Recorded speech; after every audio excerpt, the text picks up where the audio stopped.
Makambo efungwami. Voyage aux États-Unis et zongi lisusu avec force. Ovandaka na poto na Belgique na France. Otika bana na Kinshasa, mwasi azali na Kinshasa, oza na posa aya na États-Unis. Contactez biso na ba numéro ezali wana na se. Toko sunga yo, pote mwasi na yo to bana na yo, baya na États-Unis. Bandeko nyonso oyo nzamba ko sunga ba gagner, tozali ko benda bino matoi. Ba procédure ezali ya ko changer, sala ke bana dossier na yo, ozui chance na yo nzamba sungi yo po za la sélectionner. Zonga na dossier na ona ba bureau na biso, toko traiter yango na ndengo esengeli. Pour epesa yo possibilité ya koya na mboka États-Unis sika nazali. Ozalaka na poto na France, Belgique, Afrique du Sud, pe na États-Unis d'Amérique. Otika mwana na Congo, otika mwasi pe bandeko na yo na mboka RDC. Ozana posa bakoma na mboka ya Oncle Sam na États-Unis d'Amérique. Tala occasion yango yo à ne pas rater avec Ben Lobich, le spécialiste en immigration américaine. Oyo azali ko travailler na ba avocat américain. Obengaye na numéro Oyo plus 243 81 81 11 214 et puis Obengiye na 001 200D 913 89. Au Bengi wana ozuiba instruction pour na mwana mwasi to bandeko na yo bakende na États-Unis d'Amérique. Très bien. Oh là là, Congo Nemboka, Congo Nemboka. Mais tu te lèves au aussi mbaté. Très bien. Alors, tous allés en direct. Honorable Léon Nimbalimba, Nabengi spécialement parce qu'il est promoteur d'une école. Il a des choses à dire, Makambo Itali PSTO. C'est quelqu'un qui connaît mieux Rouage à Makambo. Il a des témoignages, il faut qu'on en parle quand même. C'est très important. Alors, Awa, Torozala Plus, avec quelques informations, mais en même temps, moi, procédure, moi, interrogatoire. On va s'interroger à haute voix. J'espère que la réponse est Willy Bakonga Ropé Sango, là où il est en prison. Je pense que la réponse est on a évité ceux qui caillent à répondre parce qu'il est aussi en exil, mais Moussou Mata tapé à comme la biso. Parce que la question, monsieur, que vous avez l'interrogation, je pense que vous avez la réponse pour certaines questions, Oyo et Zanakati Alissoul. Alors, il y a deux dossiers. Je pense qu'on va commencer avec celui-ci. Et puis on va terminer avec l'EPST parce que l'EPST, il y a encore beaucoup de choses à dire. EPST, IGF, est-ce que ça combat à cage entre IGF na Tony Mwaba? Lelo tche Gilles Aligé, tche Tony Mwaba. La seule question à opinion. Nani azali crédible, nani azo aspirer confiance. Nga na réponse te, bino nanda ko besoin na réponse. Bino mobope sa question, bino mobope sa réponse na question na Tony entre les deux, nani azana confiance que ça soit populaire, que ça soit dans les services qui mérite. Nani azali crédible. Bino mobope sa réponse, nga na kota na ba réponse te. Communiqué de presse. Naza kotanga communiqué oyo. Alingena tangela bino yango sikoyo. Ezana batu mususu baza ba pomba ba iba mbongo ya l'état. Baza na banyongo ya l'état, l'état devait être vraiment avec des milliards. Mais l'état zozanga ba milliards précieux, c'est parce que bato nyonso bazo kwa ko satisfaire l'état te. Communiqué yango. Je vais vous lire ce communiqué maintenant. Vous avez déjà vu. Je vais vous lire le communiqué.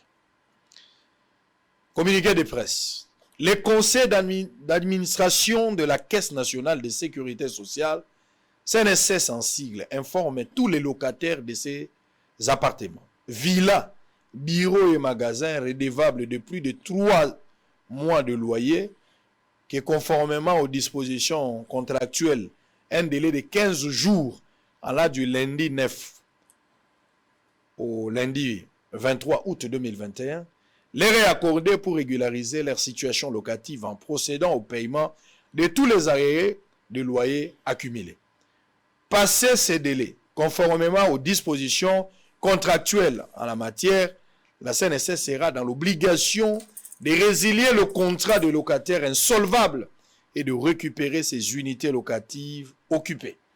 La CNSS se réserve le droit de saisir les instances judiciaires et différents services pour le recouvrement forcé de loyers dus. Pour le conseil d'administration, le directeur général AI, Dr Jean Fouti Kiakou, et le président AI, Joséphine Nsimbu Umba. Alors, honorable Léon Nimbalimba, Oui, Sango, merci. Bovandi na mboko yo mingi, yo yebi mwa histoire mingi na bandako ya l'État depuis le temps de Mobutu, na tango ya Mzee le Père et puis aujourd'hui. L'État na biso akoye kozala na mbongo ebele kaka na ba loyer na ye ya pamba, kaka na ba taxe bato sengeli bafuta na l'État, mais l'État azozala de plus en plus pauvre parce qu'il y a un groupe d'individus ba mi pesa kilo ba bima na bango ba pomba vis-à-vis à l'État. Soit bafuta kanda kote ba misusu pe basala mikanda ba botola pe bandako ya l'État. Na Gombe a ezalaki presque Gombe à l'État, mais comme il Gombe à ba Libanais, à ba Chinois et autres, c'est parce que bato ebele ba bimoni ki ba na makasi, ba ko ize na mwa maile na bango po ba botola l'État biloko. Maintenant otangi communiquer au nangai CNSS lelo IGF auti ko bwakela bango fleur pambate bango moko bazaki na 200 millions mbula na mbula kasi tango ba inspecteur ba ye ba pesi pincha malamu ba encadrer mbongo ba multiplier pe mbongo na bango. Donc, au-delà de la multiplication, ceux qui va foutre peu bambo na bango, je pense que recette au kolobe gomatasu moi likolo. Lecture ni ozo sala na bato bazo bima pomba vis-à-vis à l'État. Merci Sango. Il faut pas y avoir fonctionnement, il y a institution, tout bien institution, ba INSS. Baza ko vivre na ba cotisation, oyo y a ba travailleur. Travailleur kamata a cotiser de façon à ce que na fin vie naé a ki kamata a ki zala na ka mois pension. Pension paye abiso ou ezaka pension moko ezana tina mon côté. Parce que on a quelqu'un qui a cotisé pendant 20 ans, 25 ans, na fait vie naé baza ko pese le mususu 3000 francs. Tout le monde a quand eloko etidingai na ko tena likambo pe na senga yo puisque oza ka politique té, oza social. Il n'y a pas que la politique qui prime côté à bateau yo, o baza ko landa yo, bazo landa biso. Bozo mona que mbongo wana so bazui cotisation bakotia mon banque te bakamata ba investir c'est soit un peu comme des banquiers basumi bandako donc de façon à ce que mbongo wana et kamata est fluctué pendant que ba pensionner bazo un peu plus que o bazo dango ça sikoyo mais on mona que depuis donc on a même 30 ans o ba toujours on a des extrémistes mi oui mi autant à IGF quand tu as un dossier on a des enseignement primaire et secondaire et on a makasi on demande que bato wana nyo c'est ce que ba continue ndako oyo ya INSS au lieu que ba kamata ba na kofuta bato wana bango bazo futa lisusu te ba mususu ba kota wana ya 20 ans afuta kate ate papa zaki osana na INSS yango na vandaka papa akufi mwana na continuer mwana wana ole ni akamata va na kati ya ndako wana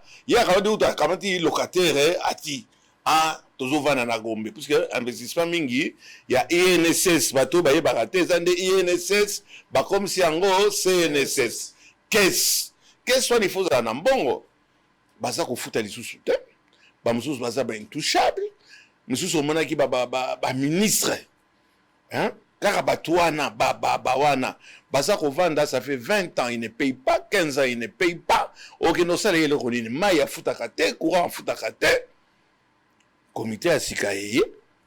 Oui, bah, lui, bon, mais on ça là, quelque chose d'autre, puisque Kakayo, papa mon dieu, Sango, ba maman, wa normalement, baroya, délégation.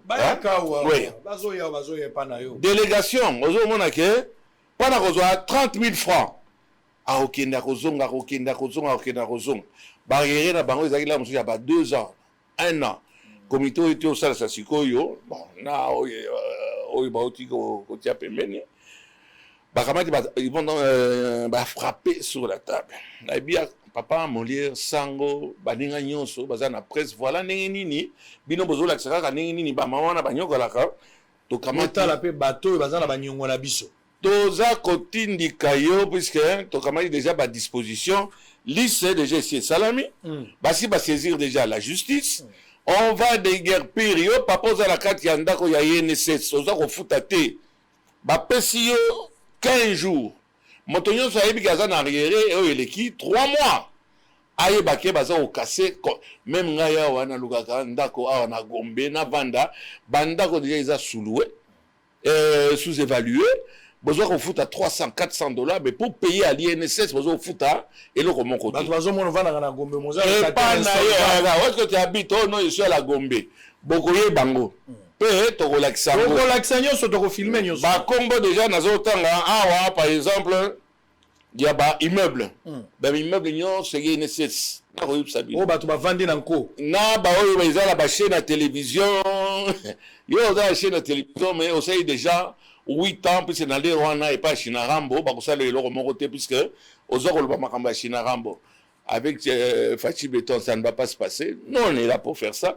Bah, immeuble na Tombalbay, Yainga, Lubumbashi, immeuble à Basoko, immeuble à Bakongo, bâtiment administratif, foyer commerce, complexe Lukusa, Windi, Oya Gombe, immeuble Oya Plateau, Mwanda et consort, Toko Telango, Moko na Moko, mais wana bazo boaka biloko libanda. Tozo filmer La déjà. caméra na biso et kozala donc Ekozala sko Sony. DG ya CNSS albi bino batu bo finga kangai bo finga biso. Voilà, conseil d'administration et le but très bien que nous commençons le recouvrement. Motonyo so yeli kazana 3 mois. Afuta. Non seulement afuta o afutite ba kati contrat na e ba rappel tout na ba système ya ba garantie te, on te met à la porte. Donc qu'est-ce que l'employeur alors 2 minutes puisque oh dossier on a fait ça donc pas d'employeur. Bino bozo kata ba employé déjà na ba salaire à ma B. On paye $2 par jour ici à Kinshasa. Montazo soit $2 par jour. Au Kamadi Penafei na yo au Katiye INSS. Mais bon on les a combattés. D'année en année le gola ezalaka 6 mois baba ki libanda mais 6 mois wana yo DG libanais, pakistanais, indien, congolais tout ce qu'on bozo kamata bon wana boza kolia ezo komate. Ba société excusez-moi de le dire parce que baza pe ba partenaire na biso Vodacom, RTL, comme celles et autres. Boza na kati ya ba immeuble ti bantenne na bino bo futa kate 3 ans 4 ans on regrette entre bino na population ba ya ko la biso alors naza ko chuter wana to ko landlande population yo baza ko la biso puisque c'est eux les Congolais ba ngone ba victime ba victime congolais to ko bimisa ba kombo wana nyonso to bandia bato bazaka ba cotisation on va vous traquer on a le baga ba traquer Saddam Hussein ti na kati ya comme un rat on va vous traquer boko futa toko tina dernier retranchement toko lakisa ba liste wana na ba kombo pendant les 15 jours nous serons tout le temps sur les antennes et là on peut baza saboter biso na bato ya CNSS wana bazo lingo pesa biso ba liste nominative te très bien oya ministre oya nani bato bazo futa ba compagnie bazo futa te bo pesa biso ngo puisque boza ko kosa le peuple congolais la bangote donc yo batela bangote très bien et si ce n'est pas par la voie normale attends la voie pembeni to kamata to za information wana utiliser donc attention vous avez encore 2 semaines très bien pour s'acquitter CNSS Mbongo a amélioré conditions ya ba veuve oyo baza ko toucher 30 000 francs congolais par mois, et pas nous retoucher en moni motoyer 4 fois 5 fois. Bancarisation exact connaté. Très bien. Alors on va revenir pour terminer. On va prendre d'abord encore une fois les chefs de l'État qui a échangé avec les forces spéciales américaines avant le déploiement à la province à Nord Kivu. On va prendre juste une transition tozonga poto côté la dossier autour de la RPST pour toper sa moins lumière par rapport à ce qui s'est passé. En image, on se retrouve après pour le dossier PST avant de terminer. À tout à l'heure. Avant leur déploiement dans l'est du territoire national, les experts des forces spéciales américaines des opérations étaient ce dimanche 15 août à la Cité de l'Union africaine. Ces experts qu'accompagnait l'ambassadeur des États-Unis Mike Hammer et des Marines américains ont été reçus pour une causerie morale avec le président de la République Félix Antoine Tshisekedi Tshilombo. Ils se rendent dans l'est de la RDC pour une double mission, appuyer les forces armées congolaises dans la lutte contre le terrorisme et les gardiens des parcs de l'Institut congolais de conservation de la nature qui font face au braconnage et autres trafics illicites. On vient avec un groupe d'experts de notre force spéciale qui sont ici, arrivés en RDC, pour faire une analyse de la planification et la capacité de les FARDC pour faire la guerre contre les terroristes qui sont à l'est du pays. Je parle de les ADF. Et dans cette visite, l'équipe aura l'opportunité d'échanger avec les FARDC et aussi ils iront à les parcs Virunga et Garamba pour voir et faire d'analyse du travail de les Rangers, que c'est très important aussi pour mettre fin à toutes sortes d'activités illégales qui se passent dans les parcs. Et c'est le montre de notre partenariat pour faire avancer la paix, spécialement à l'est du pays. La mission des experts militaires des forces spéciales américaines s'inscrit dans le cadre du partenariat privilégié pour la paix, la prospérité et la préservation de l'environnement entre les États-Unis d'Amérique et la République démocratique du Congo. La vice-ministre de la Défense, Séraphine Toulougou, et le chef d'état-major général des FARDC, le général d'armée Célestin Mbala, ont pris part.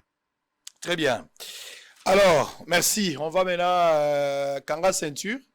Kanga Ceinture, Loba, Tango Yango et Bandi. Question à Libosoti, si vous répondre, ministre ya EPST, na IGF, botelemisi bangomi balé boy, nani azali crédible, nani azo aspirer confiance vis-à-vis à peuple congolais, na institution et les restes. Na lingi bino mokonde bo répondre question. Moi, je n'entre pas. Mais je vous ai seulement dit que ce sont des personnes que moi, je connais personnellement. Moutoloro la Tony Mwaba, j'entretiens de bonnes relations. Il y a l'éloté, occasionnel. Et on a pékisi batonion sur bazaba journaliste. Ba poids. Tu ne connais pas cette histoire quand ça a commencé. Vous voyez Tony à l'EPST. Taisez-vous un peu. Laissez-nous qui maîtrisons la chose. To yebini to goloba. So ki ngala fungoli munoko na ngana za goloba. So ki Tony moi bazo kanga lobi c'est mon frère qui parle. Et si moi je parle, to Tony a fungoli munoko lobi c'est son frère qui parle. Koya ko koma camarade à mukolo te on n'en a pas besoin. To yebi place to outi. Papa Molière. Sango. Nengo bakisa mokonzi. Mokonzi. Mokonzi na bango. Mais oh le gars mokonzi na bango. Mokonzi na bango. Yo yebi ba dossier. Na yebi ba dossier. OK. Ayebi ba dossier. Alors keba na moto yo ayebi ba dossier. To bandana nous dossier ya EPST en général. Na sali constat moko. Ba ministre ebele. Ba oyo bazaki na ba chapela bonnes intentions. Oh, biso ba warrior, biso ba tutokoti, biso ba tokosek sur Lazare, tout ça. Mais quelques ministres ba koti na gouvernement, ils sont affaiblis. Na lota ki premier ministre ndenga zo regretter, na loti na ndoto azo regretter premier ministre alobi ba no mususu ba yaki bazaki malamu, mais on constate que ba secrétariat général de bebisi bango. Tango ba koti na kati ya pesi lito na secrétaire général, secrétaire bani ko yebisi awa tolia ka boita la place tozora. Ba ministre belé comportement il changé. Ba komi na bango ba pagano ba bosani musalo bango ba elaki. D'une manière générale, le PST. Bakonga est parti. Aujourd'hui, Tony Mwaba est venu. Avec de bonnes intentions, nous avons suivi. Montaliboso Tinda ba enseigner à la retraite. Ça fait un temps enseigner ba qui na retraité. Aoutuko bimisawa, les processus c'est à 1500 périodiquement. Mais aoutuko bimisa quand même à Mokengeli, on a couvert cet événement sans prix, sans argent. Ça y est quand même. Ba bimisi batu. Au moins à $2500, Moutoumouga bien que ça moque, mais quand même, la volonté, on salue. Tony Mwaba au forêt au moulin, il semble qu'il y ait Nazali champion à Warrior. C'est les informations. Mais qu'est-ce qui cloche? Yo, à la école. Apparemment, il y a des mafias organisées, spécialisées dans les PST. Parce que même si on change quelqu'un, mais quel est les autres continuer? C'est quoi le problème? Oyebi, on a toujours bon côté négativiste, voilà, ça c'est sorti. Na zana kolobali kambonde nge sengelite. Problème est PSP etalinde bana biso. Odia osala manduki pana kutoa ba pouvoir et akamata okomsande bana zoba, okoma dikamonyo so lingi e kosalema. C'est ce qui mwana zana maelete et le moko e kosalema pété. C'est une escroquerie organisée depuis longtemps. La mafia. Ngana zalaki na kati ya mafia wana. Ozaki na kati ya mafia. Na kati puis il y avait une des plus grandes écoles là à Kinshasa, le lycée Molière. Oui. Une des plus grandes écoles. Oyo monique examen d'état mafia. TENAFEP mafia. TENAFEP ezali le cycle d'orientation dans le temps, ils a pas orientation na orienté et si vous avez que aza maele. Mais depuis que ça a TENAFEP petit lelo. École ni no école non, ceux qui moi a échoué na TENAFEP à la première année secondaire té. akoleka. Pour nini, il y a problème, il y a mbongo, il y a parents. Donc les promoteurs, tous les promoteurs, à une exception prête, ce sont des commerçants. Eux, ils ont sucé le sang des parents. TENAFEP, ou même un examen d'État, qu'on récolte bongo. Bongo, on n'a pas de salarié. On n'a pas imprimer questionnaire. Pas questionnaire, c'est imprimé sur. Et ça, là, papier toilette. Sur le monde, questionnaire, il y a nani. C'est mal imprimé et tout. Au moment où on a parents $50, $70. Prix officiel $20, $30 exacté. Frais à maki. Frais à kofuta, inspecteur. Frais à corrompre, inspecteur. Frais à mercenaire. Frais à mercenaire. Il y a surveillant. Puis tu as surveillant. Au moment où il se partage le magot. Il se partage le magot. On se partageait le magot. Nous communiâmes dans le même calice, parents. En tant que chef de ligne, vous avez payé $8,000. $8,000, yanini, nakamata item, nous déposer en gros dans le centre d'examen d'État Exali, et de temps en temps, dans l'équipe, moninga, betelinga, salut, nazo calculer $8,000 là, nous, décaisser en côté. C'est une escroquerie. Un ministre, M. Tony Mwaba, attention, les Kinangay, Tobandi no les lotés, la bingo d'abord, M. le ministre, ou Excellence, ou Honorable, peut-être vous avez l'Assemblée, voter, dans la liste de la Simanayo, mais la moindre là, au côté d'Anzela Mabé. Et je vais lui dire pourquoi. Un ministre, au monnaie, Babombelier, $60,000, son Excellence. Secrétaire général, Babombelier, $30,000. Enveloppe na bango. Inspecteur, au foot à inspecteur, ils sont rémunérés. Tu es chef de ligne, tu es rémunéré, tu es payé. Quand ils jouent aux primes, quand on va ça bango prime, des primes wana, j'espère qu'on aura un peu plus de temps, puisque et ça là, nos enfants. Bon, on a besoin de se partager. On pouvait carrément raser et le Corana. L'État est en mesure d'organiser. Mais qu'est-ce qu'on appelle organiser? Vous savez, les questionnaires, on a avant même que l'examen banda. Si va teke la biso. Donc on aura 100%. École ça aura 100%. Motomoga malade, qui t'attaque comme malaria et bêta qui est 100%. Et zali nani comment est-ce qu'on dit? Compétition, il y a 100%. Bana bazaka babouriki. Babouriko. Moi il y a Anne. Bodé puisque l'enseignement est allé down. Donc c'est pour ça tout simplement que l'examen orientation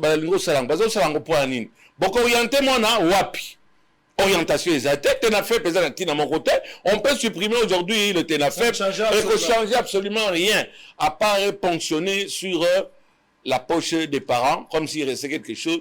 Parents nous sur la carte la poche bango to mona bakafare babandi bimato moko akufaka le kafara la paix à kufinanzala la carte ya poche ya parents.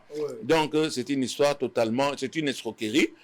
Tony moi j'avais beaucoup espéré na betla ki maboko na benga ki mais na makambo eza na représenté peut-être yo annoncé au kota na ngonga pe na lobango puisque j'ai vécu ça. Angelete yo poser question na on va répondre na nte puisque toujours natanga otala. L'IGF a raison. L'IGF a raison. L'IGF a mis... Bravo, IGF. Il y en a marre. Oh, mon abato, kotaki ozamo. Konde, ozorobima, okomi, mounene. Presque bangonyo, sotana na gouvernement. Bazola la pongi, à part quelques personnes. Et na kati ba personne wana, nga atan ki tobi mwa baka alobi, azar osala. Or, na likambo ya outi osala. On a yoki ke, il semblerait, mais ce n'est pas il semblerait, nous avons presque la certitude, il est allé porter plainte contre l'IGF. On a eu sur pourra-t-il s'en sortir? Aux hommes, rapidement. Ok, ne retourne là, bas, catholique. Ok, retourne là, bas, catholique. Bas, catholique, pourcentage, on peut savoir, j'allais dire CNS. Pourcentage de personnes à Lokuta. je pense qu'ils ont à peu près 80% de la population basali catholique. Bah mususu wana ba église ya batu bazali ngotia wana ya 2% wana. Attention avec les catholiques. Là naza na kati ya union sacrée. Naza d'accord, naza parlement peut-être d'accord, naza d'accord, monsieur Mbosso, je vous dis tout simplement, monsieur le président, mon président, attention avec les catholiques. Mobutu en sait quelque chose. Bon, Moussous Balandaki, ils en savent quelque chose. Quoique, étant de l'union sacrée, président Bosso, beau trouver un compromis. Likambola Lingo Kamatake a imposé. Ça va éclater. Alors, maintenant, on constate. Avant, on aura, parce qu'il faut... Ouais, les amis, comme moi, on a sauté, le temps est limité. Non, attends. On va suivre juste le journal. Il y a... timing moi muke pour le journal et quand on a la carte na biso photo zonga pour dossier et photo et c'est important ça dit mabana alors makamwa enseignement au ngolobi mutu musa ko ya mosanto mazo ya kobeba kaka ça dit mutu akoti mala muza lokola mobali mususu akoti bien mais bolingo ya kutani na monde BBC ça c'est encore un autre problème alors il faut tout tirer les choses au clair mais avant peut-être journal. Les Branham se battaient derrière la maison, mais devant l'ennemi, ils étaient soudés. Apparemment, la union sacrée, ça sent mauvais pour le moment. Ça sent mauvais. Pourquoi? Dans moins de 3 mois, où le gouvernement Ilunkamba, et bandi, premier moutou, où Azalaki soupçonné la corruption, était Nilongondo. Union sacrée. Pas seulement union sacrée, une épaisse. Une épaisse aussi. Toi, na Makambouya, nani, il y a gouvernement ba warrior. Na gouvernement ba warrior également, batunes ba lobby tout est bon, OK c'est bon. Bato ba kokota bangonde bazana makambo. 2 personnes présumées na makambo etali ya détournement. Maman ya mukolo yo, ya maman ya formation professionnelle. Ba rola de roba lobby maman ya mukolo. Hein? Bakoloba lobi mama mukolo te otangi mukolo na ndenge ya respect azali mama na ngai ya mama ya mukolo bino boko no changer te lobi alobaki mama mukolo mama ya mwana azali mama ya mukolo azali mama na biso ya mukolo nga na ye tozambula moti aza mama na ngai naza na limemi ya epa na ye omeni nga na lobaka za wana aza mama na yo donc bafingi yo lisusu te wana ofingi te azali mama na biso aza mama na biso mosika na biso likanisi ya mabe eza te minimiser eza te soki ezali kominimize tokobanga mpe motu te mais awa makambo kominimize eza te topesi ye respect saluta mama saluta mais mama moto ya liboso batangi ye na gouvernement warrior $1,200,000 mère batia yango na kati ya sac eke na ndako biloko bakangelaka moyima yango oyo ça c'est un problème soupçon sikoyo basoupçonne solo ya détournement pe yokani lisusu solo il y a 16 millions on va démontrer avec le calcul bacontour ya likambo yango et puis la fameuse photo dont on parle polémique photo ya kalato ya sika rien photo wana eza ya sika moteme bebi na moni igena bazo pese instruction yo wewe biso photo wana eza nini pour expliquer est-ce que IGF azwaki ba instruction est-ce que zalaka na pas secrétaire général est-ce que zalaki na IDPS et ça maki wapi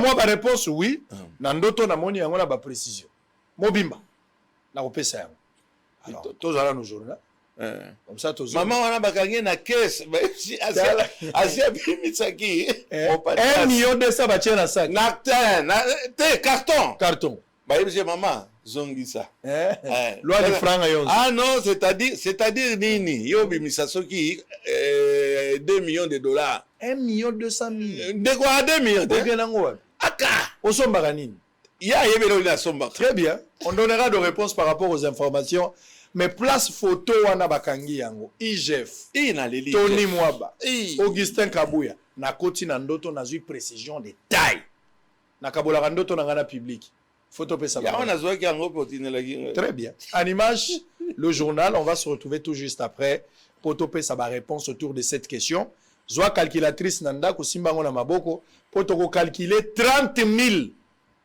bato yo bazaki surveillant ya tenape moto moka kozwa 40,000 francs congolais. Si vous avez 30,000 fois 40,000.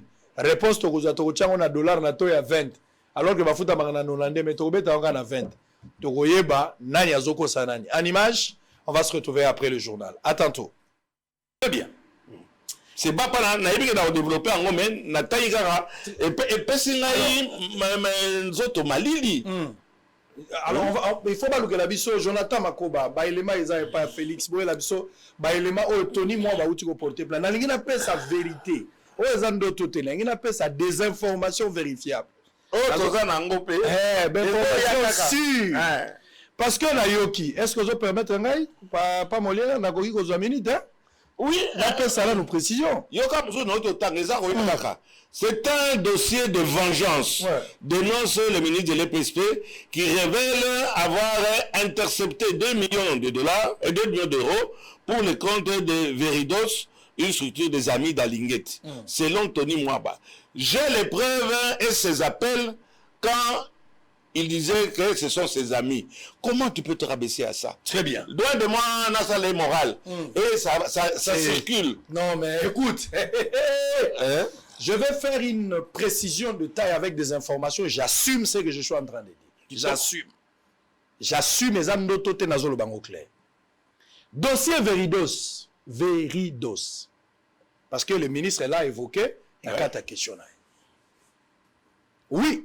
Le dossier Veridos est un dossier réel, ça existe. Et ça, dossier à Lukuta, le ministre a raison, dans le sens que le dossier existe. Ouais. 2 millions de dollars, oui monsieur, le ministre a raison de parler même d'un montant de 2 millions de dollars. Oui. Mais qu'est-ce que Alingueti a à voir avec ça? Ou comment est-ce que le ministre a pu intercepter et qui a fait quoi le rôle que chacun doit jouer dans cette histoire? Dossier à Veridos, c'est Alinini. Les Allemands, baillé na République démocratique du Congo, na ministère ya EPST. Ezali leloté. Ezali tango Gaston Mousseme nazali ministre. Oui. Azali ministre ya EPST. Erwana Bakonga azate, Erwana Boudimbo azalite, Erwana Tony Mwaba azalite, Erwana Lingeti azalite. Joseph Kabila, président de la République.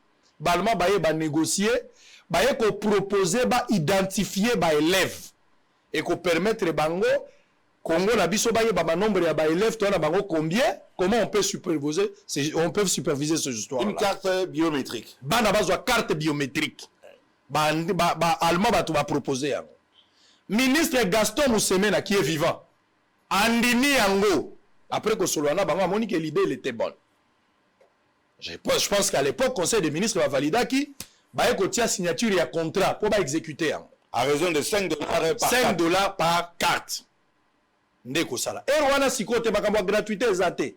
Wana ezala no makambo ya Joseph Kabila président la République. Ba yo kani bandima. OK. Sikote pour la refuta 2 millions wana pendant que bazo luka ba mettre en application ce contrat, gouvernement échangé, Gaston Moutemena accueilli.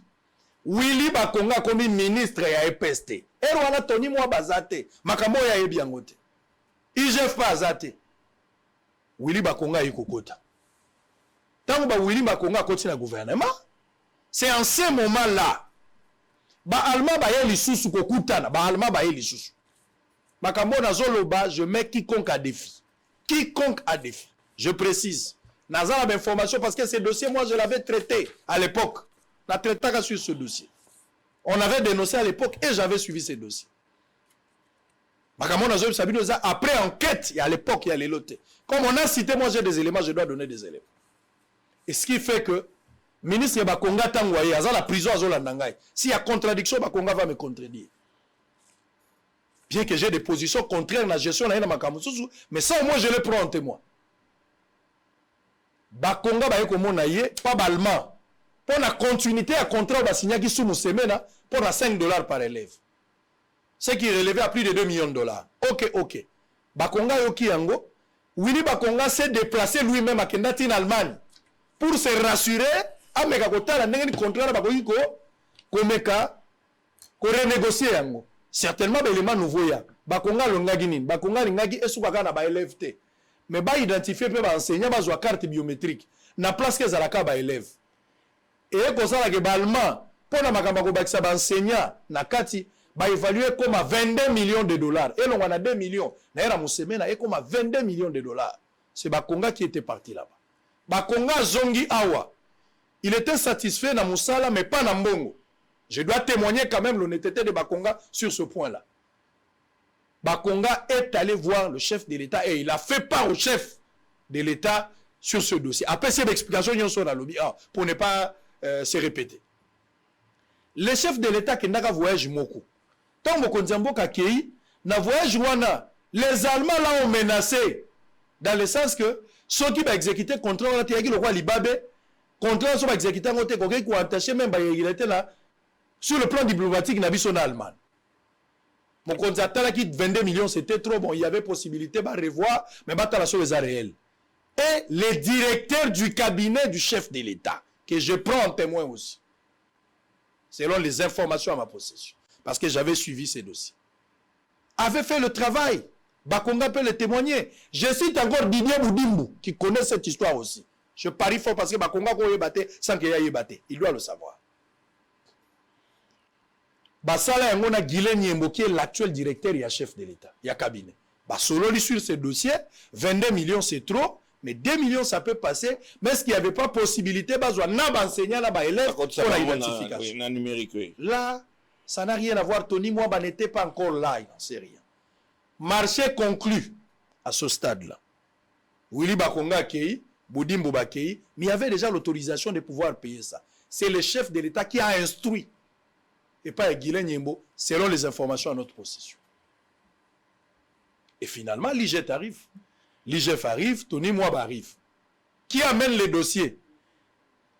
N'oubliez pas quand j'ai fait la révélation à sur ma carte visa. Il y a eu une période où gouvernement sortant, à Corée, il y a le côté expédié affaires courantes, gouvernement entrant tous les bango, mais pendant cette période, je pense que l'IGF, le directeur du cabinet chef de l'État, DGI de Gérard, bango batu bazalaki na banque période wana, bazako contrôler, bazako surveiller les entrées et les sorties en bon. Et sorties. Mais exactement. Et puis ils ont vu un dossier. Ce dossier-là avait déjà trouvé la raison d'être payé. Sur instruction, il y a IRH.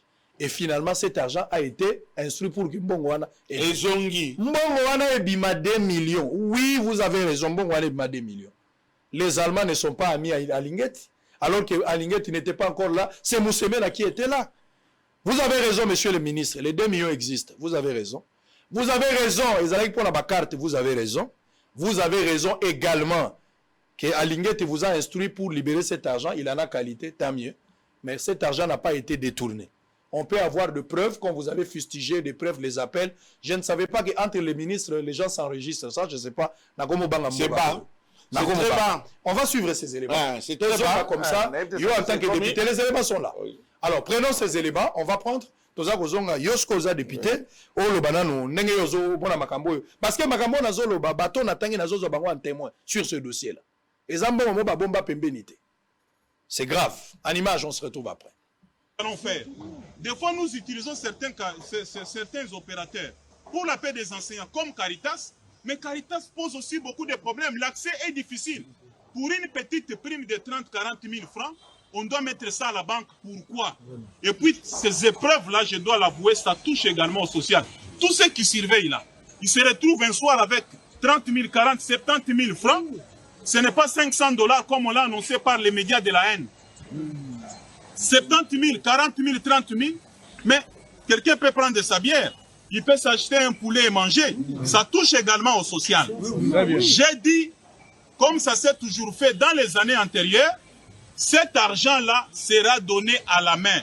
Linguetti me dit, il faut donner ça dans les banques. Même si vous envoyez cet argent dans les comptes des IPP, dans les 58 provinces éducationnelles.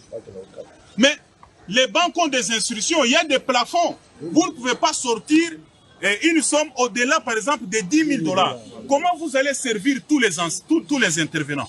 Et puis, c'est une prime ponctuelle. Celui qui a surveillé dans cette édition ne surveillera pas nécessairement l'édition qui suit. Alors, on ne doit pas ouvrir un compte pour ça.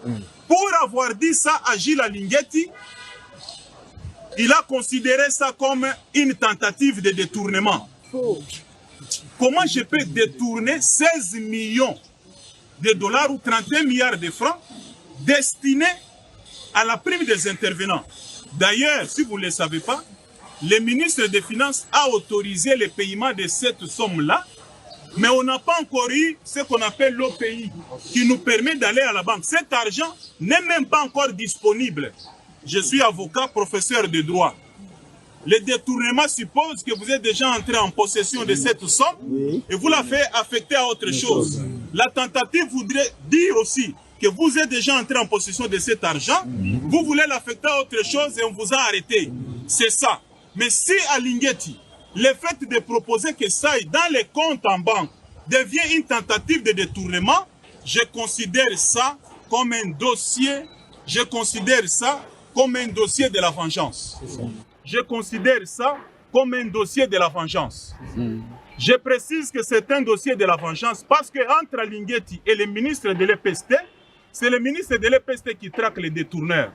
Pour preuve, 3 jours quand je suis arrivé à la tête de ce ministère, j'ai intercepté un paiement de 2 millions d'euros qui a quitté la Banque centrale pour les comptes de Veridos que Lingeti connaît. Pourquoi cet argent? Parce que Veridos voudrait donner aux élèves du primaire des cartes biométriques et les exiger le paiement de 5 € chaque élève. Je lui ai dit au niveau primaire, c'est la gratuité totale et la gratuité est non négociable. Ce contrat ne passera pas. Voilà. Il m'a appelé pour dire que ce sont ses amis et j'ai des preuves des appels. Il doit faire attention, je suis avocat. Ouais. Voilà. Mon honneur ne sera pas sapé dans ces conditions-là.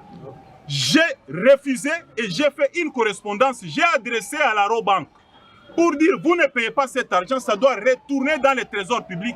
Et j'ai la lettre. Il m'a appelé pour dire pourquoi vous avez écrit. J'ai dit monsieur, vous ne pouvez pas diriger à la place du ministre de l'EPST. J'ai refusé et cette somme est retournée à la banque.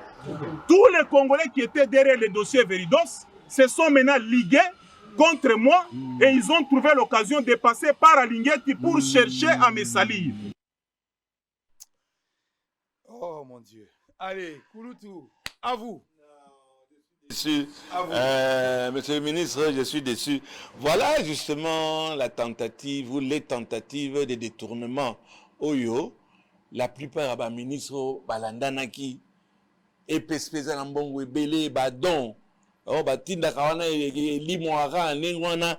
Mais yo ministre lobia non ngai nazali na trakaka. C'est le monde à l'envers, c'est la pyramide renversée. Hein? Yo ministre de okomi ko traquer alingete olobite ya ngai ko bimisa. Mbongo wana naza na preuve, hein? Naza na ba preuve d'enregistrement qui est honorable. Loin de moi, il était na matana sala yo moral. Mais c'est bas. C'est pas l'avocat que moi j'ai connu. Na lobby en haut, j'assume. Yami Balé. Yo kamata. Ebele ambon ningwana. Mais, monsieur le ministre, yonde okende ki komika kobimisa 16 millions de dollars. IGF akamati ati yango bouton. Et comme ingambo.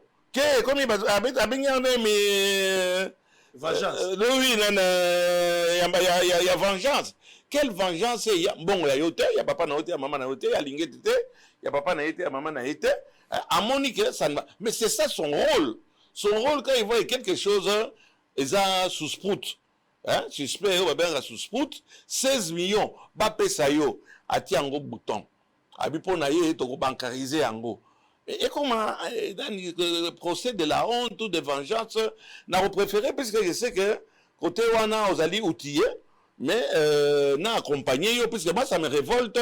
Voilà nini bambongo eza kokima. Puisque yo senga 16 millions. Le ministre Yemo. Oui. Tu as analysé. Bisoto ko créer l'autre. Le ministre lui-même dit que Alingeti ayebisi ngai yazo benga Alingeti entre ba. C'est pas grave. Non, n'entre pas. Ba baza ba excellence. La peine a bien Tony de temps en temps, mais pas en public. En public, il est honorable, monsieur le ministre. Très bien. Là, vous avez dit Tony est mon frère. Il est mon frère. Tony a dit que je suis son frère. Mais à la question, il y a retracer la vérité. Les journalistes n'ont pas d'amis. Et pourquoi cette agitation? Alors, moi, je connais le ministre Tony. Je ne l'ai pas reconnu. Je ne l'ai pas reconnu quand je vois ça. Je te rejoins. Je ne le reconnais pas. Moi, je connais quand il vous dit qu'il est professeur de droit. D'université. Oui. Un gars très intelligent. C'est à Tony. Soko douter yango batu nyonso bavanda na Tony bayi maïla Tony. Mais l'intelligence peut comme ça rappelle. Je sais pas. Bon, Je sais l'intelligence aussi parfois c'est pas bon. Je ne sais pas. Oui. Est-ce qu'il manque à sagesse? Je ne sais pas. Est-ce qu'il a raison? Je ne sais pas. Mais je me pose la question à Malouba ministre. C'est de là qu'on va mettre maintenant la photo. Est-ce que ministre EPST na monsieur Alingeti bakutana ki photo on eza lukuta to ya solo ozalango précieux mouyo kozala la photo wana ezali pour nous prendre cette photo là l'authenticité même Jonathan Anana Ana pardon ngina loba toza la film vous avez déjà coca donc comment bien Bolanda voilà photo wana ezali photo existe mais avant ba pesa biso photo toke ne ministre alobi clair alingaki afuta mbongo ya bateau ba surveiller tena fait après ça bango mbongo na maboko baza 30 000 baza 30 000 30 000 surveillants 30 bien 000 placé pour le savoir 30 000 surveillants oui naza ba chiffre wana 30 000 mutu moko il faut zoa 70 000 parce que ça va fourchette à 30 000 40 000 70 mais admettons to chaka le sommet à 70 000 yo za la calculatrice kuna oui to bakisa lié fois to chaka 70 000 to chaka 70 000 OK 70 000 hein oui 70 000 multiplié par 30 000 OK ce qui fait 2 millions 100 donc 2 millions 100 2 millions 100 000 wana so to che 30 $30 to che quoi $, divisé non 2 millions 100 000 oyo il est censé ba pesayer en franc congolais on peut répondre en franc congolais mais ça vertigineux non mais ça dit mboko to che 70 000 les en franc congolais allons-y to che 70 000 oui 70 000 francs congolais bato bako bénéficier nango bazali 30 000 fois 30 000 alors sikoyo epesi yo combien na monia epesi yo lokola 2 milliards 100 millions de francs congolais. Alors nous divisons ça to peut ba estimation en dollars, OK nous diviser la 20 2000 hein tu es 2000, OK OK ce que bimisi ça ça fait 1 million 50 1 million 50 à moins calcul la vie so bon ça va ya 1 million tokoki pe ko se tromper on peut se tromper mais bato bana ndako pe bazola bon bêta admettons que le ministre a raison sur ce dossier la bonne foi du ministre ko futa bato wana na maboko moto malamu alors mon ministre ko futa bango en dehors ya bancarisation 1 500 000 $, ne fwe bima. Bon, Alingeti reçoit notre moko bancaire, selon lui, il parle d'un montant de 16 millions $. Nalingi na yeba awa. Si le ministre a la bonne foi de payer, ba 70 000, ba 40 000, ba 30 000, yé mwana malamu. Na maboko. Mwana malamu. Ah, mais ça bien. Faut qu'on foute ma congolais pour faut encourager. Alors, maintenant, si tu beti calcul, tozo koma même na 16 millions. Même 5 millions tozo koma te. Non, le montant 1 million 50. 1 million 50. Donc, à Kofuta Batouda 1 million 50. Batouyo ça, mais ça, so yo c'est à 16 millions pour et ça la nini 16 millions. Ah. Il faut toyer 16 millions tina nango za nini. Et quand Alingé de voir ça, est-ce qu'il y a quelqu'un qui a un bouton? Si, c'est possible. Pas c'est possible à tirer un bouton. Alors, question ezamoko. Est-ce que za musala ya Lingeti ko alerter? Est-ce que za musala ya Lingeti ko tia ba bouton? Moi, je te dirais, bon, bâti wana pona nini. Ce qui a moni et le cognon so o ezali suspect, suspect. Sinon, tinamoko ezali, il est mis par le président de la République. Oaza chef, non seulement il y a IGF, mais il y a Tony P. Tony qui fait, non, j'enlève le mot Tony, monsieur le ministre, qui fait partie du gouvernement, qui fait, autres là, ma gouvernement, bazo sa elo comme côté, mais il y a naza ko betele maboko. Mais c'est ce qu'on yo, oza ko se poumoner.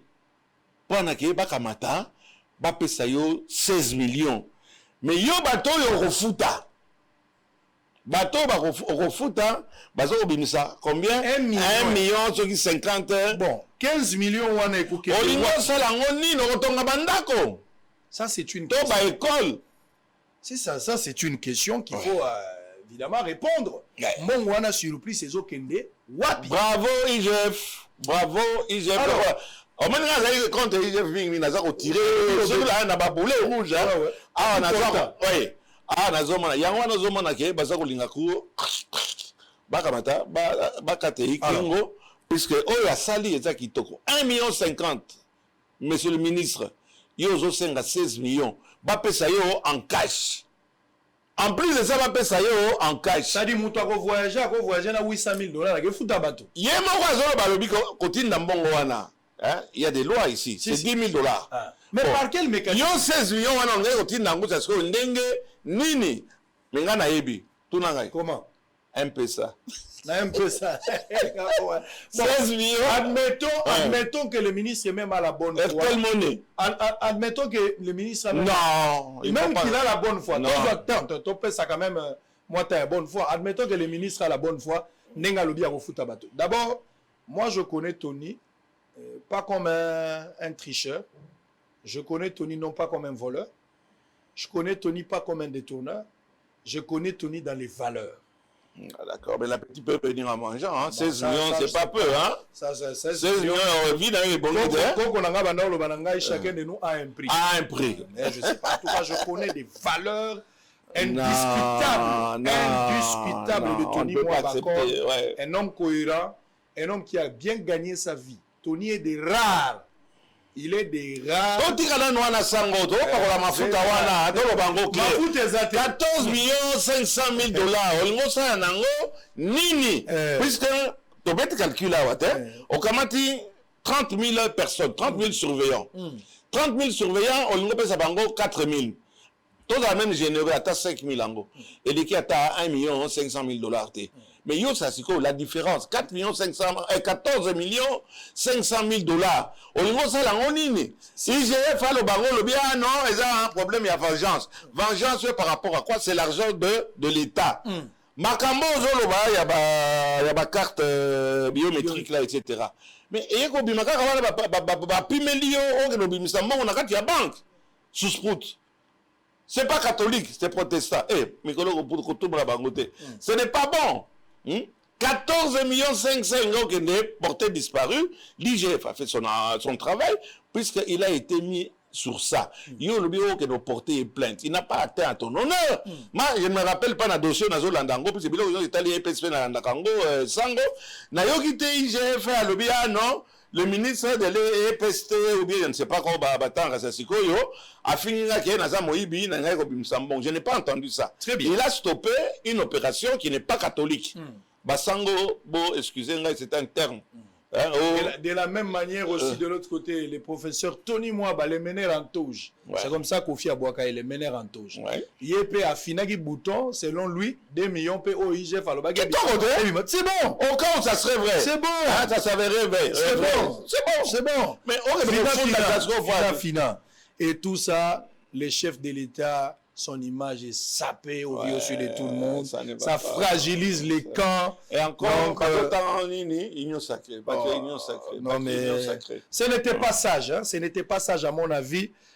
Ce n'était pas sage. Moi, je pense que c'était un coup de gueule. C'était un coup de gueule, peut-être un ras-le-bol. Mais photo, on va aller avec la photo.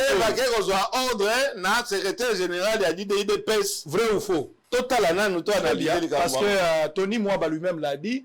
IGF a yebisaki ngai ya lobi basolo la ki wapi est-ce que basolo la téléphone voilà la politique ngai nazo kansaba obemi na ku nazo kansaba nani zuzu kigaya bini karubi azola pumbruter lero adeti mwisi kigaya lobi na ndimi kokende na ngana na boîte ya kuka mais nakimane nanu akangi selfie mutu nanga esika ozali la très bien le professeur Kikaya Bin Karoubi. Alors on va faire la photo peut-être. La photo est là. Mettez-nous la photo est sali polémique dans la semaine. Est-ce que la photo est-ce que ngamo on a sala erreur na photo ngamo on a sala erreur, je dois demander pardon aux gens. J'avais commis l'erreur avec cette photo. Nous avons communiqué en premier que cette photo et la photo est avant gouvernement et salam. Non, il y a ministre et ça récent. Mais oui, d'abord même avant gouvernement et salama. Circonstance nini Tony Azalaki na qualité nini. Il était avocat, candidat, député. Alors, IGF dans les nommé été. Voilà. Azalaki soki na cabinet Il y en a ni Akassia Bandumbola. Akassia. Alors on peut m'expliquer photo en Ozagi na circonstance, je ne sais pas. Alors mettez-nous d'abord la photo précieuse. Akassia élève à Molière. Finaliste na Molière. Finaliste Molière. Donc on a précisé des barres de zolo. Ouais. Famille na bango mobimba. Bandumbola. Alors on va revenir avec ce que le ministre a dit. Le temps pour nous de vous faire sortir cette photo là parce qu'on en a besoin. Il y a un problème. Alors en image, on va prendre extrait à ministre et on va vous donner quand même cette photo là. Tout le monde a cette photo à part précieux. Tout le monde a la photo à part précieux. Mais peut-être que Régie, ça s'appelle deuxième un peu. C'est pas vidéo est ça ouais ami balé comme ça. En attendant ça vidéo est ami balé comme ça on va vous donner la photo comme vous n'avez pas la photo. En image on se retrouve après. Je considère ça comme un dossier de la vengeance. Je précise que c'est un dossier de la vengeance parce que entre Alinguetti et le ministre de l'EPST, c'est le ministre de l'EPST qui traque les détourneurs. Pour preuve, 3 jours quand je suis arrivé à la tête de ce ministère, j'ai intercepté un paiement de 2 millions d'euros qui a quitté la Banque centrale pour les comptes de Veridos que Alinguetti connaît. Pourquoi cet argent? Parce que Veridos voudrait donner aux élèves du primaire des cartes biométriques et les exiger le paiement de 5 € chaque élève. Je lui ai dit au niveau primaire, c'est la gratuité totale et la gratuité est non négociable. Ce contrat ne passera pas. Voilà. Il m'a appelé pour dire que ce sont ses amis et j'ai des preuves des appels. Il doit faire attention, je suis avocat. Ouais. Voilà. Mon honneur ne sera pas sapé dans ces conditions-là. J'ai refusé et j'ai fait une correspondance. J'ai adressé à la Robank pour dire vous ne payez pas cet argent, ça doit retourner dans le trésor public. Et j'ai la lettre. Il m'a appelé pour dire pourquoi vous avez écrit. J'ai dit monsieur, vous ne pouvez pas diriger à la place du ministre de l'EPST. J'ai refusé et cette somme est retournée à la banque. Tous les Congolais qui étaient derrière le dossier Veridos se sont maintenant ligués contre moi et ils ont trouvé l'occasion de passer par Alinguetti pour chercher à faire. Des fois, nous utilisons certains opérateurs pour la paix des enseignants comme Caritas, mais Caritas pose aussi beaucoup de problèmes. L'accès est difficile. Pour une petite prime de 30-40 000 francs, on doit mettre ça à la banque. Pourquoi? Et puis, ces épreuves-là, je dois l'avouer, ça touche également au social. Tous ceux qui surveillent là, ils se retrouvent un soir avec 30 000, 40 000, 70 000 francs. Ce n'est pas 500 $ comme on l'a annoncé par les médias de la haine. 70 000, 40 000, 30 000. Mais quelqu'un peut prendre sa bière. Il peut s'acheter un poulet et manger. Ça touche également au social. J'ai dit, comme ça s'est toujours fait dans les années antérieures, cet argent-là sera donné à la main. Alinguetti me dit, il faut donner ça dans les banques. Même si vous envoyez cet argent dans les comptes des IPP, dans les 58 provinces éducationnelles. Mais les banques ont des instructions, il y a des plafonds. Vous ne pouvez pas sortir une somme au-delà, par exemple, de 10 000 $. Comment vous allez servir tous les intervenants? Et puis, c'est une prime ponctuelle. Celui qui a surveillé dans cette édition ne surveillera pas nécessairement l'édition qui suit. Alors, on ne doit pas ouvrir un compte pour ça. Pour avoir dit ça à Gilles Alinguetti, il a considéré ça comme une tentative de détournement. Comment je peux détourner 16 millions de dollars ou 31 milliards de francs destinés à la prime des intervenants? D'ailleurs, si vous ne le savez pas, le ministre des Finances a autorisé le paiement de cette somme-là, mais on n'a pas encore eu ce qu'on appelle l'OPI, qui nous permet d'aller à la banque. Cet argent n'est même pas encore disponible. Je suis avocat, professeur de droit. Le détournement suppose que vous êtes déjà entré en possession de cette somme et vous la faites affecter à autre chose. La tentative voudrait dire aussi que vous êtes déjà entré en possession de cet argent, vous voulez l'affecter à autre chose et on vous a arrêté. C'est ça. Mais si Alinguetti, le fait de proposer que ça aille dans les comptes en banque devient une tentative de détournement, je considère ça comme un dossier, de la vengeance. Je précise.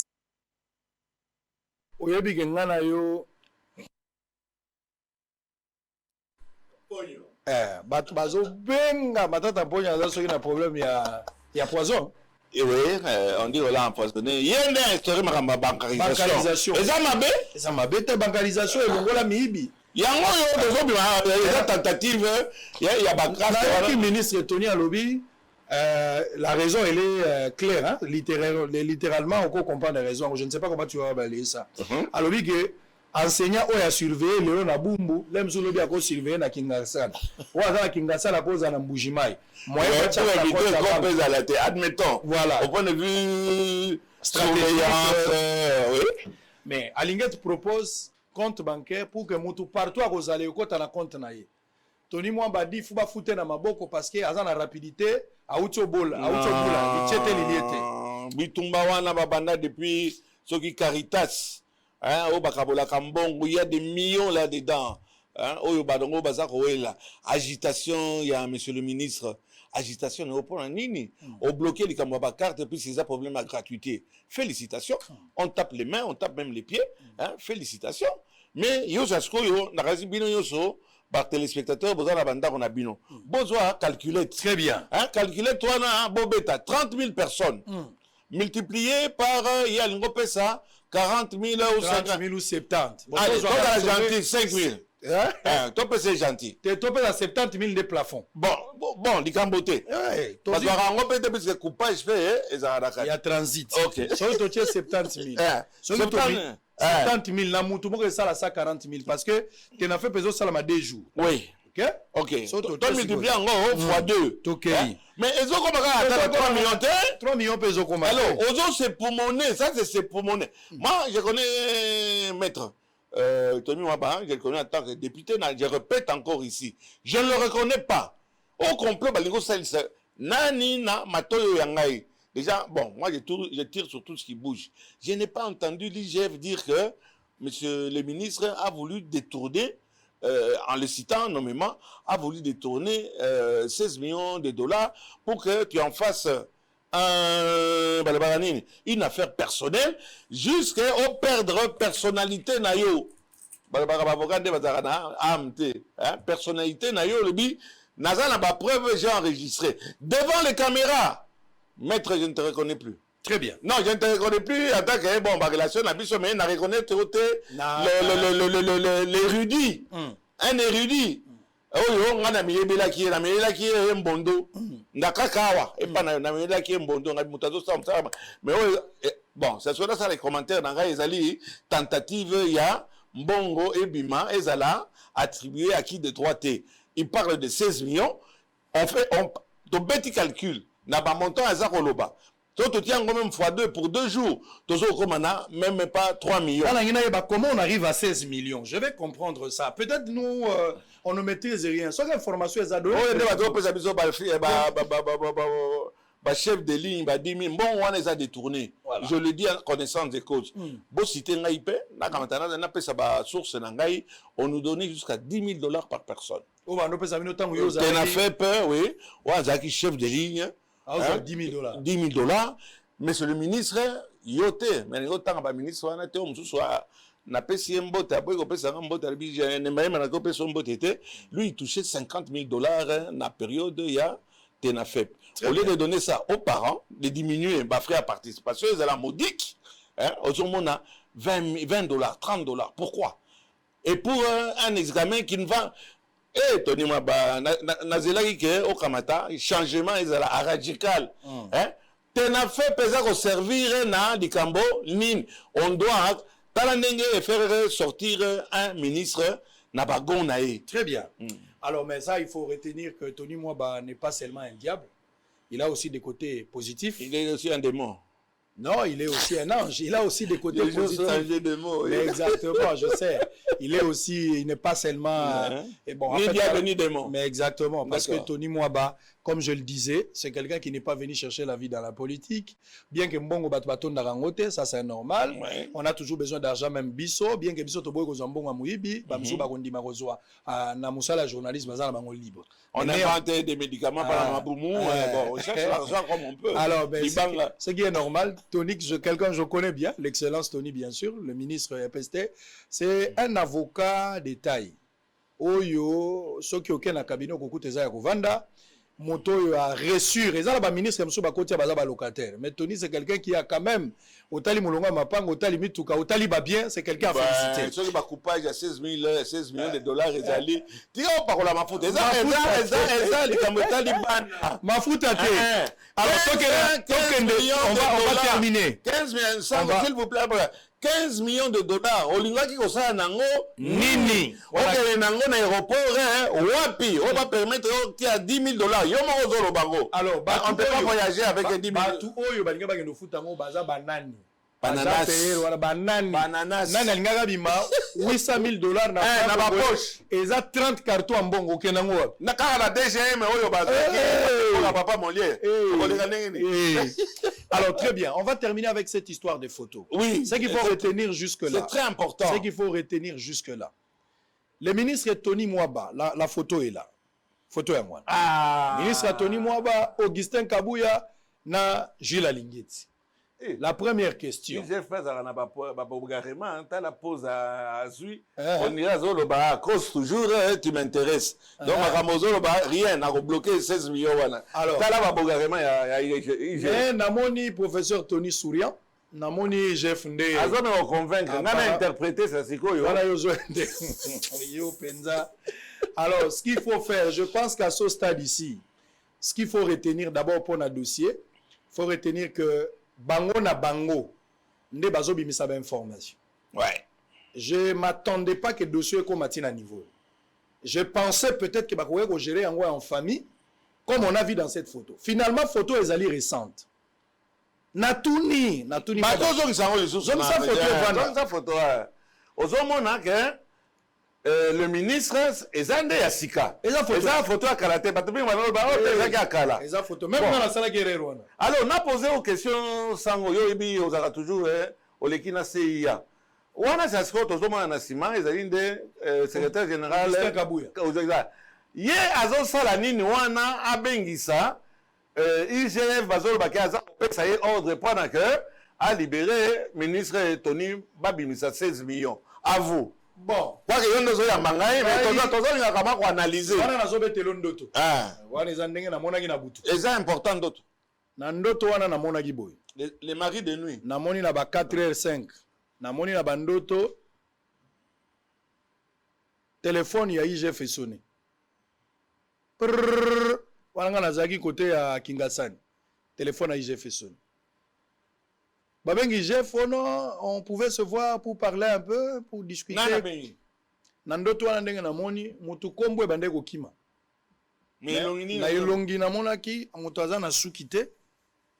Mutu eza penza kovo. Mais nazo ebate pembe to mwindu. Tant nazo linga na mona au fur et à mesure na linga na mona mutango azo kima. Akomi flou, baza ko floué. Baza floué. Nde alobi na IGF to kuta. Mais IGF ayebaki te ke babengi ye pona likambo nini selon ndoto maintenant bakutani nde IGF aye koyoka ke babengi ye pona makambo ya 16 millions akutani na nani sans inverser kama rola wale ndoto na kati ya ndoto sikoyo na moni koto ndoto ngefuna lala lisusu mais na monaki esalami na Meriba awa na Shaumba na moni yango ezaki na Shaumba na Kingasani mais drone to tambola kanango ya biso akindoke mati ekomiti na Shaumba ekota atira kata ba fenêtre ekoti wana elakisingai na Shaumba wana na yekomona mbala moko Augustin Kabuya avandaki ya bala kisabiso photo yango Kabuya ye wana na moni pe mener en toge azalaki wana te Tony Mwaba azalaki te na ndoto mais finalement IGF avanda boye Tony Mwaba abimi alors bavandi bango misato na lukina yeba babandaki kosolola nini prof Tony Mwaba ngana ndoto nazaki na réponse te mais prof auto pesa biso na raison ya basololaki sur quoi basololaki justement pour na makambo ya ya mopatas donc bayokanite IG fatigali intransigeant à partir en ndoto ezomana elongi na yeke cause toujours tu m'intéresses et de l'autre côté professeur Tony pe azo expliquer makambo auto ko expliquer biso awa asa convaincu voilà asa serein et convaincant et puis koto yo Augustin Kabuya comme un bon père de famille aza kolakisa bango que vous devez vivre en paix il y a serein mais IGF bimisa mbongo wana sikoyo IGF alobi ekobima te wana toza interpréter photo wana na yo ndoto na yo ngai ndoto nde sali keloko ebimaki te. Finalement kozanga koyoka na wana a partir ya ndoto ebimi siko na miso ya bato. Mais na ndenge namonaki na ndoto esalami na siège ya IDPS te. Oyo ayebi ke esalaki na siège ya IDPS approuvé ngai. Po na ndoto namonaki. Quel rapport? Hein? Quel rapport? Et dans la siège ya IDPS, on sait qui est monsieur Augustin Kabouya, secrétaire général du parti. Secrétaire général ya IDPS. Ezala basala qui on a caniveau, ezala basala qui on a inter, ezala basala. Ce qui compte c'est pas les cadres. On est en train de voir, est-ce que quelqu'un peut venir dire que photo ezali Photoshop, photo ezali authentique, photo ezali authentique. Et bakangi ngo opona nini. On voit vraiment que DGF est mal à point. Très bien. Ça se voit. Très bien. Il est mal à point. Ils ont le neto bana libala na vandelika bana. Normalement bolingo za soute mais na vandelika bana. Des photos à nezomona. Na bakisela ça so la ndoto na yo. Était dans ndoto tamso pesa ngai. Lota to silisa. Que après rencontre wana de bitumbe bimi de omoni perte à contrôle. Moi j'appelle ça une perte de contrôle de la part du ministre. Ça n'a rien à voir puisque IGF a celle Moussa Naye.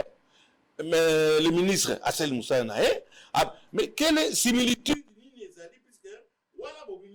maître Azako Seka obimi li banda obengi bato olibi ate na obimisa na za na ba appel na ba preuve oyo que IGF a sera une pression pour na libérer mbongo wana mais ça peut IGF de ko libérer mbongo wana te yo moko li juste olobi et au dit la présidence de la République c'est un dossier qui a été traité par des conseillers du président de l'État, directeur alors, cabinet que je salue Niembo.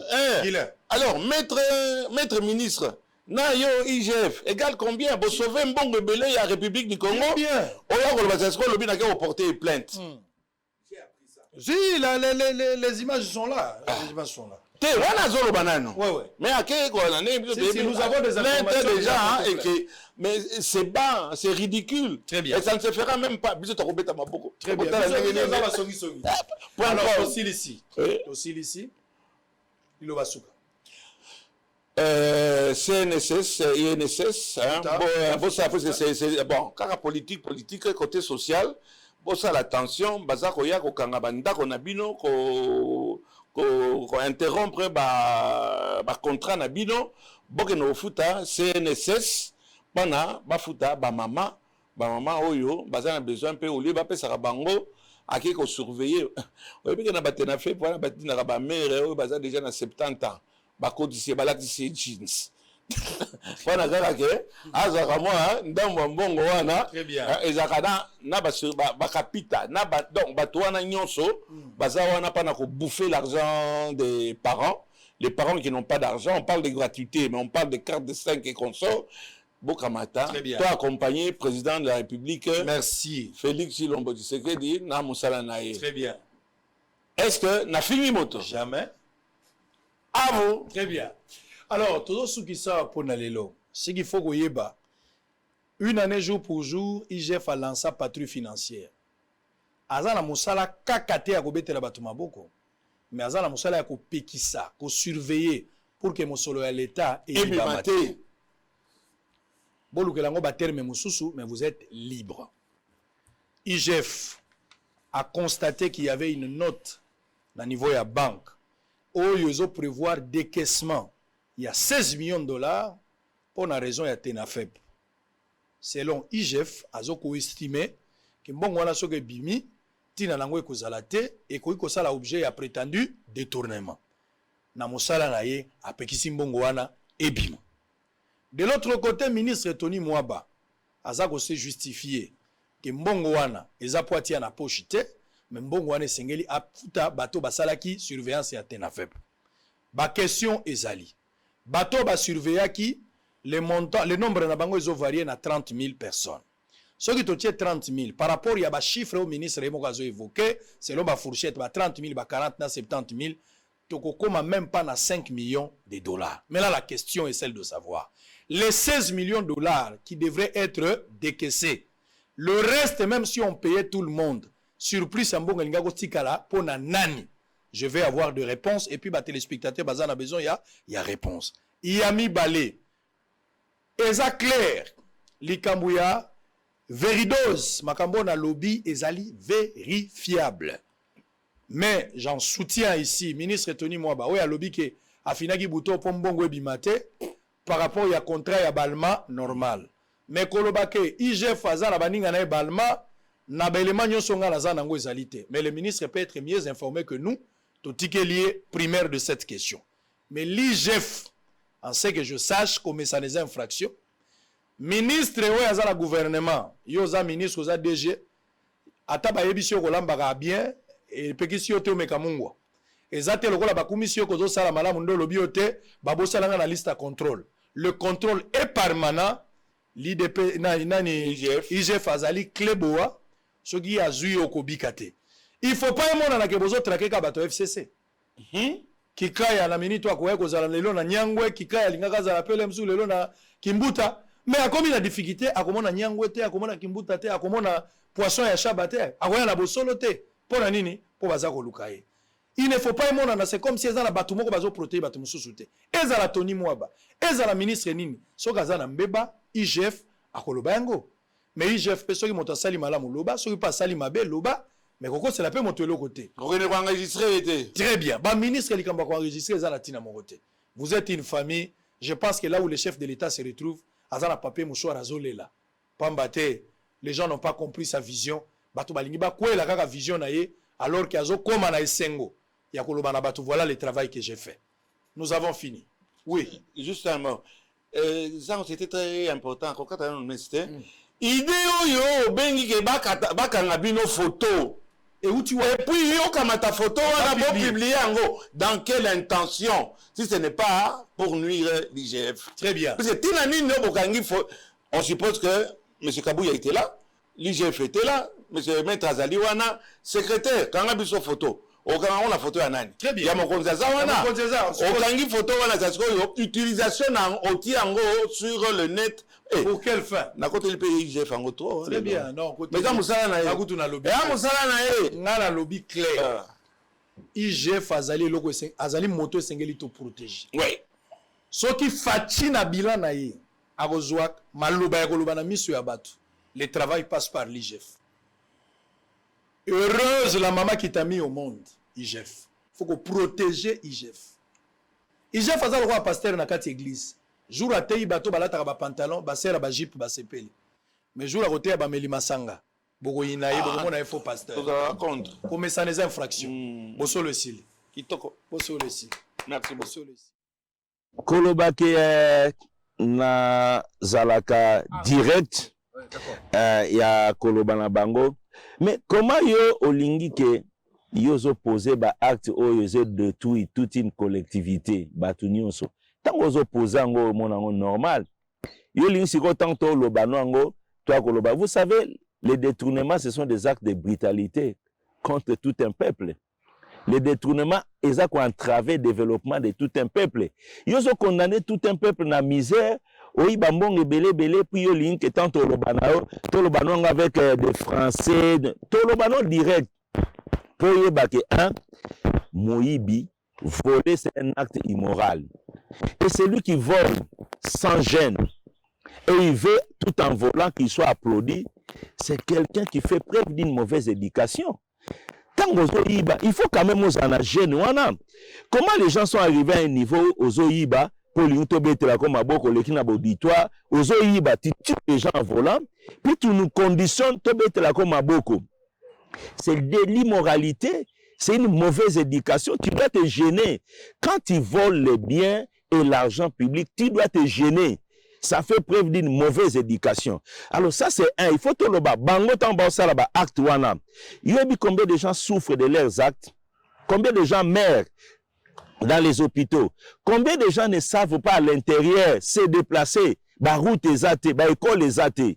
Et bango ba iba bambongo wana, ba linto lobila bango ba langage civilisé. Comme bango bazana ba légoré verbal et belé à quoi endormir batou, ba cadre macroéconomique, ba bonne gouvernance, ba leadership, biso to amengona te. Biso c'est le direct. Token de pas quatre chemins on te dit la vérité. Donc c'est un langage direct. Et puis c'est un langage approprié aux prédateurs. Il y a un langage approprié parce que bango tant ba sala ba sala ki yanke. Ah ba ibi binombo puis aye puis ba bo memaye na chipoi. Eza ki yanke grave. Il faut face à comportement na bango kozong c'est la bango le même comportement au bango bazar nango. Attends. Mais tant que justice est lundi yoté alors, moi t'es que bien de commis un problème parce que ça. OK. Ça pour les repousser. Donc c'est premièrement cet élément là en rapport avec notre façon de qualifier. C'est une prédation. Moi monsieur Ezaté, ce sont des fossoyeurs. Moi monsieur Ezaté, ce sont des voleurs. Moi monsieur Ezaté, au quoi habiller ango, c'est toi, mais ce sont des voleurs. Moi je pense aujourd'hui, Christian, quand nous les mettons devant leurs responsabilités, nous cherchons à ce que leurs enfants aussi, chez eux, leur posent la question, papa, pourquoi tu as volé? Et nous demandons à nos enfants, je le dis toujours aux écoles, demandez aux enfants de voleurs là, pourquoi votre père vole l'argent de tout le monde? Makambo efungwami. Voyage aux États-Unis et zongi lisusu avec force. Ovandaka na poto na Belgique na France. Otika bana na Kinshasa, mwasi azali na Kinshasa, oza na posa aya na États-Unis. Contactez biso na ba numéro ezali wana na se. Toko sunga yo, pote mwasi na yo to bana na yo, baya na États-Unis. Bandeko nyonso oyo nzamba ko sunga ba gagner, tozali ko benda bino matoi. Ba procédure ezali ya ko changer, sala ke bana dossier na yo. Ozui chance na yo nzamba sungi yo pose à la sélectionner zonga na dossier na ba bureau na biso toko traiter yango na ndengo esengeli pour epesa yo possibilité ya koya na mboka États-Unis esika nazali. Ozalaka na poto na France, Belgique, Afrique du Sud, pe na États-Unis d'Amérique.